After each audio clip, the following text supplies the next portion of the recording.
Football is officially back. We have the Hall of Fame game happening tonight. Me and Alex are going to break it all down on a Thursday edition of the Locked On NFL podcast. Let's roll, baby.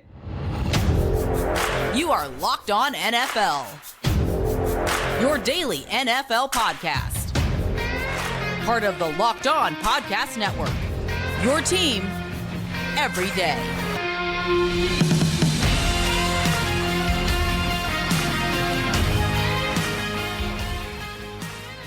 Welcome in to a Thursday edition of the Locked On NFL podcast. I am one of your hosts, Tyler Rowland, local expert for the Locked On Titans podcast at TikTok Titans on Twitter. Here with my co-host, Alex Clancy, local expert for the Arizona Cardinals, Locked On Cardinals podcast at Clancy's Corner on Twitter. Folks, I said it. I'll say it again. We have NFL football tonight. We have made it. And while it may be the Hall of Fame game, which I know Alex has his own personal thoughts about, it is football, NFL football. Nonetheless, we have the Cleveland Browns in their home state, Canton, Ohio is where it'll take place, against the media darling New York Jets. The New York Jets. So there's not expected to be a lot of starters playing, but that doesn't mean there aren't a lot of storylines to look at. Alex, looking at the Hall of Fame game, first and foremost, I just want to hear your take on how happy you are to have football back on our schedule and in our lives. Yeah, I'm going to try and milk this question because it's the Hall of Fame game and we're not going to get a whole lot. But listen, dude. Yeah, it's set up. And I've said this on Locked On Cardinals a bunch this offseason. This felt like a very short offseason. Like the window, there's so many rookie mini camps, voluntary. You're seeing players work out all over social media, even if it's not, a team sanctioned event. The NFL, I feel like this year had like 3 down weeks. And then that was it. It's not like any major storyline. Sure, Aaron Rodgers bled into our cerebellums a little bit longer than he probably would have if he wasn't getting traded. There were DeAndre Hopkins and, Dalvin Cook and things like that. But it seemed like a pretty normal offseason. There was some fireworks at the beginning of free agency. The draft was fine, but it just felt like there was a month less of off time than there normally is this offseason. And I don't necessarily know why that is. But pivoting to the game itself, we're going to see Zach Wilson, that's the number one thing. I mean, it's just the MILF Hunter himself. We're going to see Zach Wilson actually starting during the Hall of Fame game instead of sitting with a headset on. Far cry from where we thought the Jets could potentially be a couple years ago when they took him number 2 overall. So, that's the storyline for me. Deshaun Watson's not going to play. And, they're going to say, I think Kellen Mond is going to get reps. And then their draft pick this year is going to get reps. For me, it's just really about quarterbacks because, and that's just what it is. But you and I both, Zach Wilson is the number 1 draw here on Thursday. Yeah, 100%. That makes it exciting to watch, in my opinion. There's at least one player out there for sure who we're going to be able to watch, who we can kind of pay attention to. It might have some impact. We need to see Zach Wilson's going to be going up against lower level guys in this game. He's probably not going to see another starter out on the field, or at least not an expected starter. So if he goes out there and he looks like he's at the level of all the other guys that he's playing with, then that's not going to be a good thing. There's not going to be good reactions, and I think it'll be fair reactions. Zach Wilson should go out there and ball out. He's a former number 2 overall pick. He was supposed to be the quarterback of the future for the Jets, and while that expectation has probably cooled at this point, he still has enough talent to be a lot better than the guys that he's on the field with. So I think it's going to be a big deal if he plays poorly, and that'll probably be maybe what Chris Carter and what's going to happen. If he plays well, everybody's going to say it's against backups and scrubs. If he plays bad, then he's a bum. So there's no winning for Zach Wilson tonight. But at least for me, I'll try to be fair to him after the game. If he does play well, he deserves credit. You can only play who you're going against. So I just keep that in mind when you watch the game tonight, folks. Well, it's interesting, and you can go about this 2 different ways with Zach Wilson from now through the 2023 season. Barring any sort of injury, you never want injuries for anybody. Aaron Rodgers is going to start all 17 games unless they've got a clear, far and away head, division stranglehold, which in the AFC East I don't believe is going to be the case, where he'd play on the tail end. But this is Zach Wilson's audition tour. It starts tonight. And you know what? Yes. If they can get, like, here's the thing. It's optics. If he plays poorly, there is no conversation here. If he throws for 3 first quarter touchdowns and it's like this fun, like, circus event in Canton, it's like, well, let's put that in the back pocket and then see what you can get Right. for him. You could probably get a 4th round pick for Zach Wilson, sight unseen. He's a young quarterback. He's on a rookie deal. Like, it's not something that is going to be that taxing to a team if they were to trade for him and it didn't work. But the other side is, this would be the more fun side. Aaron Rodgers plays 2 years in New York. They keep him as a backup, Zach Wilson, and then he learns under the tutelages of Aaron Rodgers, and he gets 1 year to play, and he ends up becoming this great quarterback when he's a child. These guys coming into the NFL are so young, and it's just like, Right. they're all men, but you know what I mean? It's just like, Yeah. he didn't get a Legal fair adults. shot. He should have held a damn clipboard for a year like every young quarterback should, but he didn't, and this is kind of where we are. But I mean, I'm rooting Right. for him. He'd be fun. He'd be a great face of the NFL in some form or fashion. Yeah, I mean, we've already seen that he has the ability to bring some comedy to the NFL news cycle. Yeah. So we can Yeah. keep Zach Wilson in there. I'm with you there. Let me just say one thing before we move on. Maybe Deshaun Watson should play in this game. All right. That's all I'm saying. I think that there were some issues last year. Watson looked awful for a lot of the season. He might need to massage out some of the kinks in his game, and it might be best to do that against lower level competition. I know they're not going to. It's not worth the risk. It certainly isn't, but I'm just saying, with the way Watson played last year, maybe playing against some second and third stringers to get his game back right may be the best thing. But moving right along, we got a lot to discuss. Johnathan Taylor and the Colts drama. Love it. Who would trade for Johnathan Taylor, though? What team would actually acquire Johnathan Taylor? We're going to talk about that in just a moment. Before we get into it, though, I do want to let you guys know that today's episode is brought to you by LinkedIn Jobs.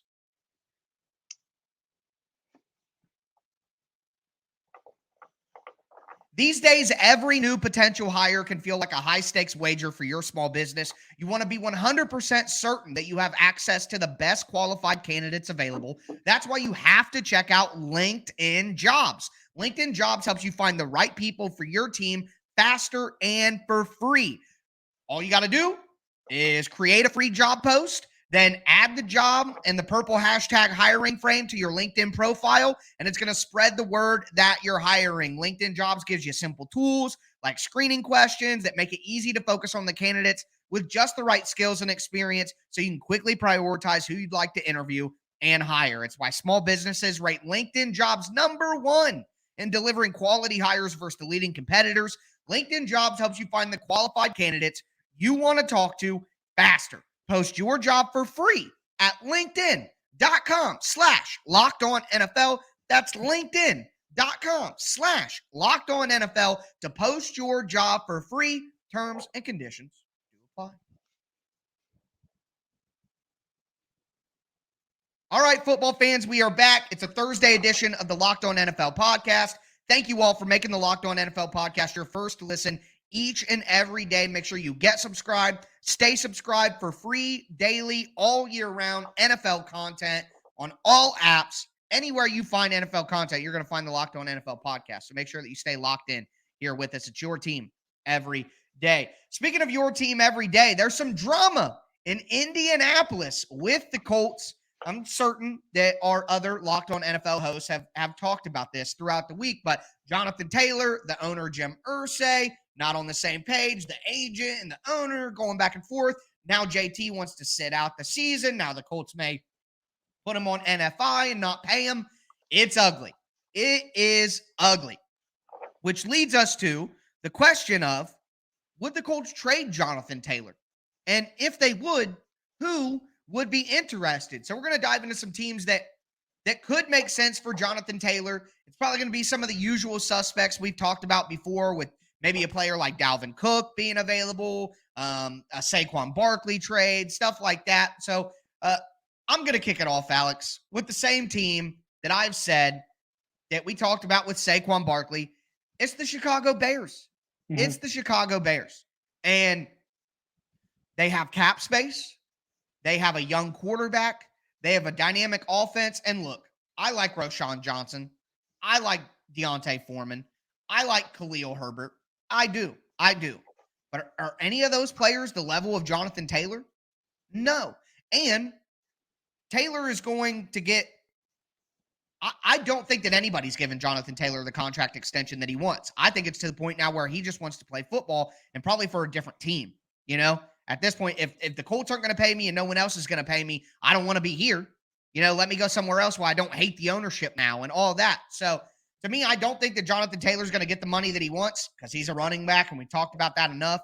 But Chicago could reasonably maybe give him a decent extension. Probably not what he wants. There's some rumors that he was being told he was going to get $20 million a season. And obviously that's just absolutely absurd. And I don't think I don't care who tells you that, whether it's your agent, Santa Claus, or God, you're a running back. You can't believe that. So maybe the Bears can come in, give him, 2 years, $10 million guaranteed in each season, $20 million guaranteed just to get him over and make that, run in the last couple of years of Justin Fields' contract. I think that can make a lot of sense. The Bears are really, really going for it this year, in my opinion. As we talked about, the NFC North is open for the taking. I mean, Justin Fields is getting some MVP buzz right now, which, we could save that conversation for another time. But, the Bears are stockpiling. They added DJ Moore. They added a ton of free agents with their money. They have more money. Go out and get a stud running back in Johnathan Taylor. And I like their options. I do. But if you're going all out for 1 year with a cheap quarterback contract, I think the Bears could go out and get Johnathan Taylor. And he's going from the AFC to the NFC. I think that would make it more likely to happen. Matt Eberflus is in Chicago, who used to be the coach, the defensive coordinator for the Colts. So there are relationships there and connections there. I think the Chicago Bears make a ton of sense. That's fine. I mean, it's all predicated upon Justin Fields being good, because if he's not, then you're giving a running back all this money. It's going to be, a cavernous pit of just people making money and them not having a good quarterback. So if Justin Fields is good, cool. If not, bad idea. I think that's really what it comes down to. For me, there are two. One is a pseudo, slow, sugar-coated sinking ship in Buffalo. Okay. I know that they drafted James Cook. I know James Cook is great. Okay. He has flashes that look better than what we saw from his brother Dalvin. He's done things with that, with that offense that other running backs they've had, Devin Singletary and the like, haven't been able to do. So that's one. And I feel like if they're really going to do it. And Johnathan Taylor, he played in Wisconsin. He played in cold weather. He can do it all. He's a 3-down back, whatever it may be. Okay. He had 29 touchdowns in his first 2 years. So the dude is a mauler. He had 3,000 rushing yards, I think, or somewhere close to that in his first 2 years. And the other one, and I don't know why this team is not on the top of the list. I think it's a no-brainer. It's the Dallas Cowboys. The Cowboys need a Zeke replacement. The Cowboys are flashy. The Cowboys love running backs, and the Cowboys only go as far as that running game goes, so Dak Prescott can be in his pocket. Okay? Yeah. Tony Pollard ain't that guy. Their 5'5" running back probably ain't that guy. So if you can get a guy that could take the Zeke spot, maybe go 50-50. Hey, watch it now. Short Kings. With Tony Pollard. Yeah, I'm just saying he's not the guy. I mean, we're not the second coming of Darren Sproles. Yeah, Deuce Vaughn. Yeah. Yeah. So, but the thing is, the worst possible thing for Johnathan Taylor, he has no control over when he was drafted. So he's made no money already getting drafted in the second round. And the extension is less. Everything is going against him right now, especially the fact that he's coming off an injury that he missed most of the season last year with. So If I'm Jerry Jones, I'm looking at this this is the best case scenario for replacing Zeke, learning from my 5-year, $90 million mistake, and having every reason to not pay him $15 million a year. So I think it's a match made in heaven in Dallas. And I don't know why we haven't heard about that yet.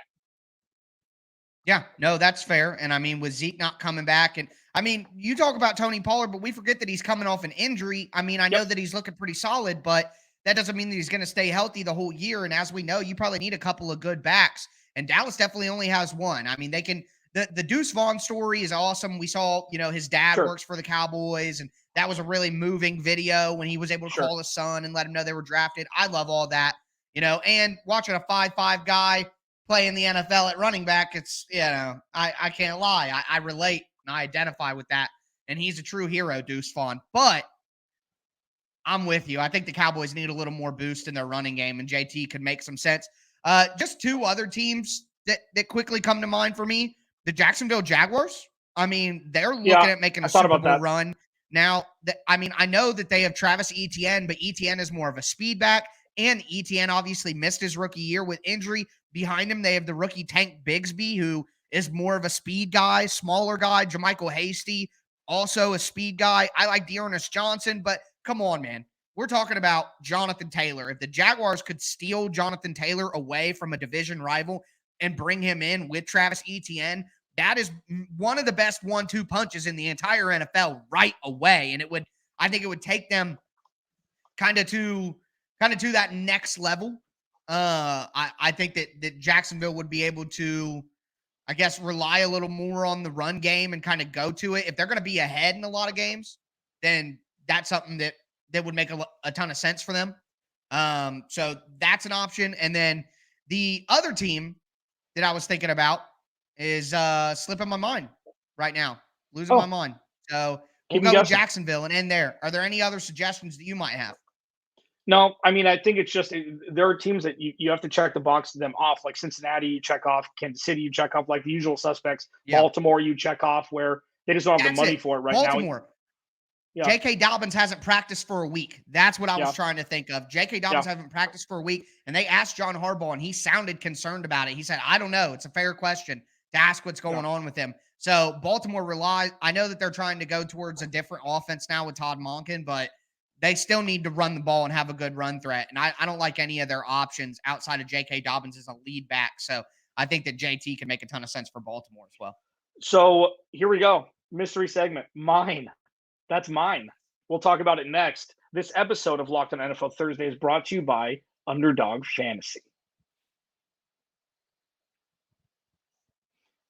So for those that don't know, August is here. And you know what that means? The official start of fantasy football drafting month. Get championship ready for your home league by trying out best ball on Underdog Fantasy. All you do is one live snake draft. No waivers, no trades. Underdog sets your best lineup every week. It's perfect. Try it out with Underdog's Best Ball Mania Tournament.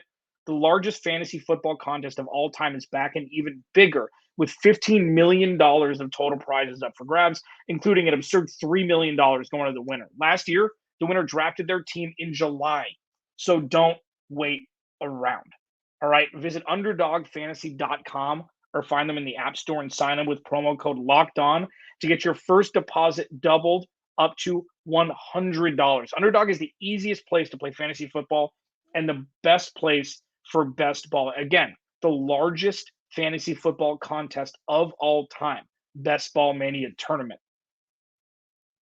UnderdogFantasy.com, promo code locked on to get your first deposit doubled up to $100. That's Underdog Fantasy, promo code locked on.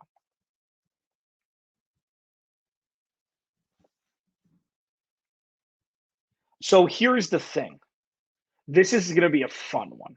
Okay. I was going to do it Aaron Rodgers centric. I'm done. Alex Clancy, Locked on Cardinals, Tyler Rowland, Locked on Titans. We make up Locked on NFL Thursday.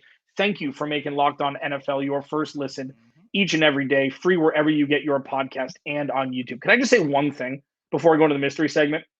Yeah. Watching Aaron Rodgers ham it up for the cameras, knowing HBO is around, where he's now becoming the best teammate of all time, is one of the biggest facades I've ever seen.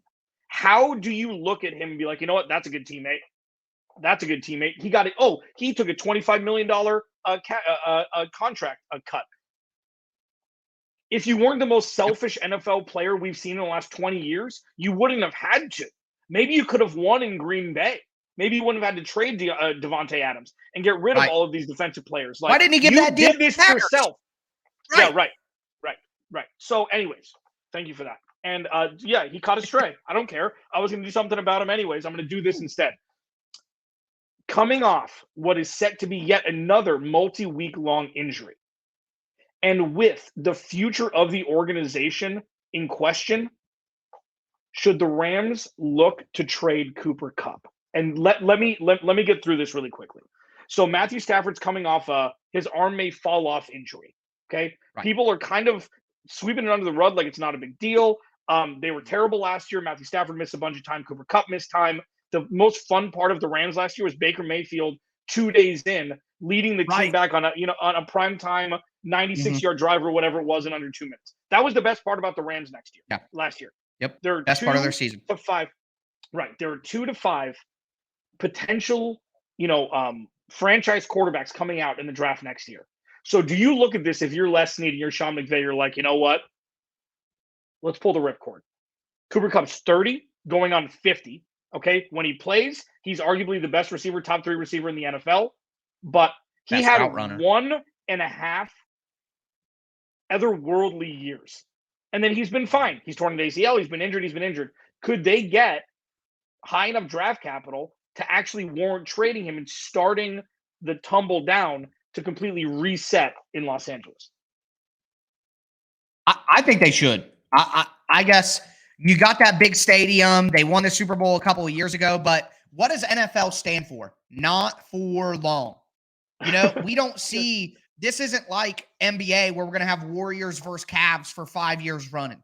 That does not happen in the NFL. Things change so much. There's so much turnover. There's so many injuries to play. Guys regress so fast in the NFL. I mean, the average NFL career is 2.7 years, something like that. You know what I mean? So I know that we aren't talking about guys who are in and out of the league like that, but it just shines a light on how quickly things change. And for me, if you're the Rams, nobody's expecting anything from you this season anyways. It's not like a bunch of Rams fans are like, no, this team can get back to the Super Bowl this year. That is not happening for the Rams this year. They are not a Super Bowl contender. They have nothing but young guys on defense. Nothing but young guys. The offense, you got McVay. You still got Stafford. You get cut back. They got Tyler Higbee, Akers, some vets on the O-line. But they don't have a good enough roster to seriously contend for a Super Bowl this year. And by the time next year comes around and all of those guys are a year older, especially Stafford, and I'm telling you, Sean McVay wants to be the next John Gruden so bad. Like, he cannot wait to get out of there and go into the booth. I could just feel it. You know what I mean? He needs that break. He needs that step away. And because they won the Super Bowl, they can do it without totally irritating their fan base. They'll be like, this sucks, but we went all out for a Super Bowl. We got it. And then the team crumbled afterwards because we kind of blew up our future to go for that Super Bowl. But we got it. We got it. You did it. Yeah. So I think the best thing to do is trade Cooper Kupp, trade Matt Stafford. If there's an injury during the season, I'm not saying it has to be now. I'm saying as we go through the season, if a quarterback gets hurt, trade Stafford. If Cooper Kupp comes back healthy, trade him. Aaron Donald, I don't think you trade him. I think you just keep Aaron Donald and ride that out. Such a big contract. Both those contracts are so big. And I don't think Aaron Donald would want to go anywhere else. I don't think he would. Like, he's been close to retiring already. So I don't think that Donald would go anywhere else and play. But if you can trade him, do it.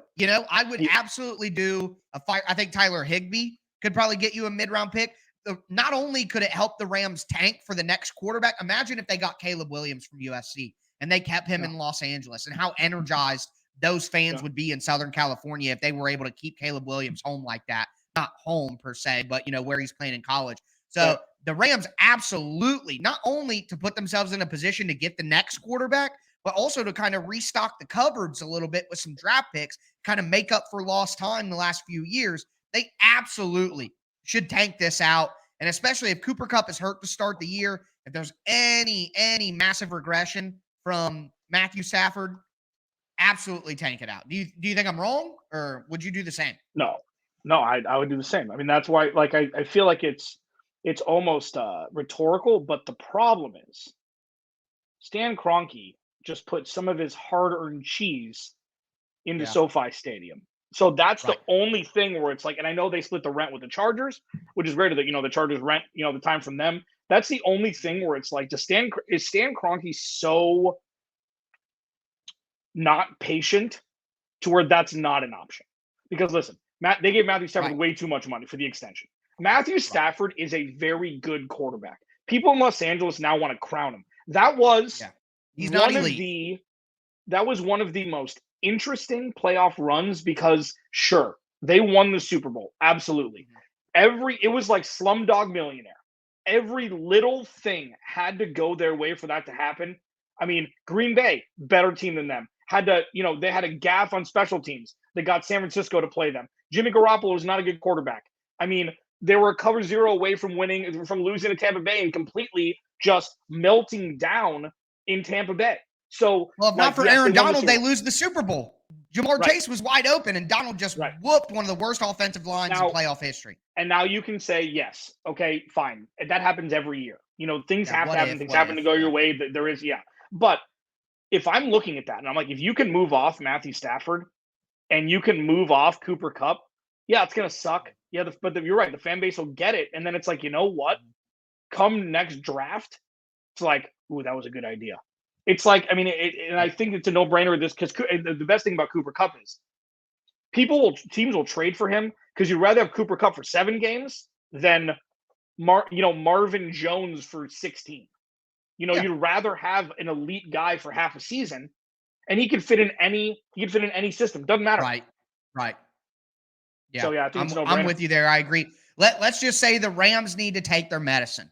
It might not taste great right now, but 2 hours from now, you're going to feel better and you're going to finally get a good night's sleep. And when you wake up, you're going to be well rested and ready to create your new championship team in Los Angeles. So take your medicine, Los Angeles Rams. But with that being said, that is going to do it for a Thursday edition of the Locked On NFL podcast. NFL football tonight.